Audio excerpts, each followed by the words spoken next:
The Wonderful Wizard of Oz by L. Frank Baum. Chapter 13. The Rescue. The Cowardly Lion was much pleased to hear that the Wicked Witch had been melted by a bucket of water, and Dorothy at once unlocked the gate of his prison and set him free.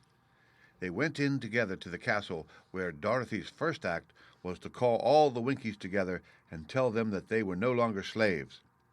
There was great rejoicing among the yellow Winkies, for they had been made to work hard during many years for the Wicked Witch, who had always treated them with great cruelty. They kept this day as a holiday then and ever after, and spent the time in feasting and dancing. "If our friends the Scarecrow and the Tin Woodman were only with us," said the Lion, "I should be quite happy." "Don't you suppose we could rescue them?" asked the girl anxiously. "We could try," answered the Lion. So they called the yellow Winkies and asked them if they would help to rescue their friends. And the Winkies said that they would be delighted to do all in their power for Dorothy, who had set them free from bondage. So she chose a number of the Winkies who looked as if they knew the most, and they all started away. They traveled that day and part of the next until they came to the rocky plain where the Tin Woodman lay, all battered and bent. His axe was near him, but the blade was rusted and the handle broken off short. The Winkies lifted him tenderly in their arms and carried him back to the yellow castle again, Dorothy shedding a few tears by the way at the sad plight of her old friend, and the Lion looking sober and sorry. When they reached the castle, Dorothy said to the Winkies, "Are any of your people tinsmiths?" "Oh, yes. Some of us are very good tinsmiths," they told her. "Then bring them to me," she said, and when the tinsmiths came, bringing with them all their tools and baskets, she inquired, "Can you straighten out those dents in the Tin Woodman and bend him back into shape again and solder him together where he is broken?"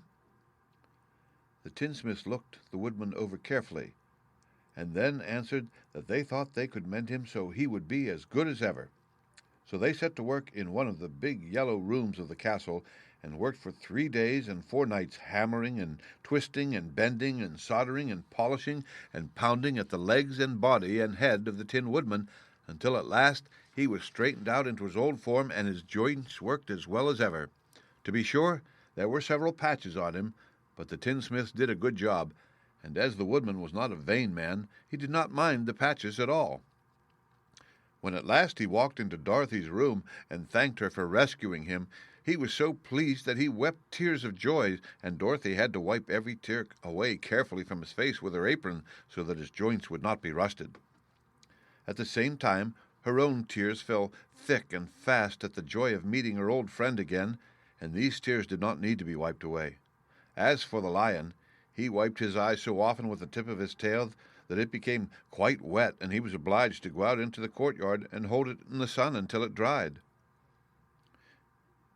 "If we only had Scarecrow with us again," said the Tin Woodman, when Dorothy had finished telling him everything that had happened, "I should be quite happy." "We must try to find him," said the girl.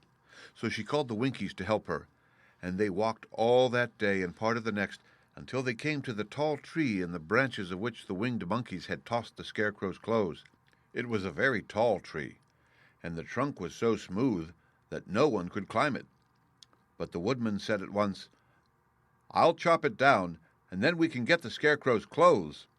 Now, while the tinsmiths had been at work mending the Woodman himself, another of the Winkies, who was a goldsmith, had made an axe handle of solid gold and fitted it to the Woodman's axe instead of the old broken handle.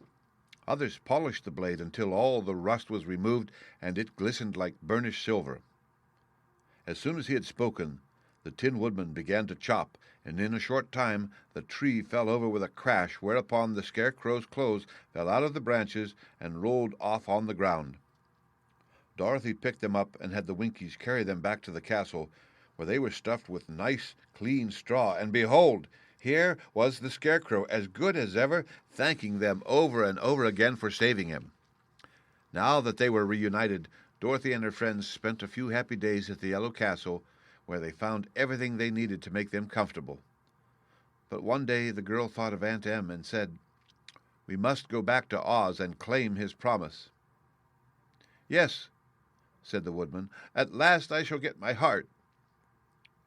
"And I shall get my brains," added the Scarecrow joyfully. "And I shall get my courage," said the Lion thoughtfully.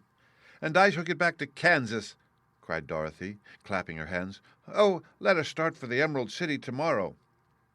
This they decided to do. The next day they called the Winkies together and bade them good-bye. The Winkies were sorry to have them go, and they had grown so fond of the Tin Woodman that they begged him to stay and rule over them in the Yellow Land of the West.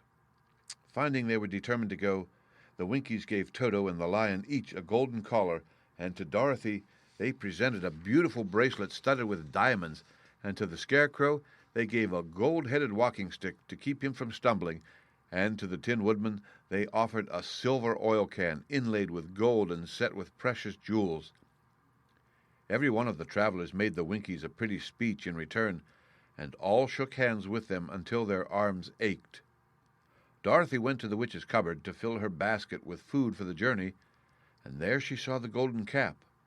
She tried it on her own head and found that it fitted her exactly.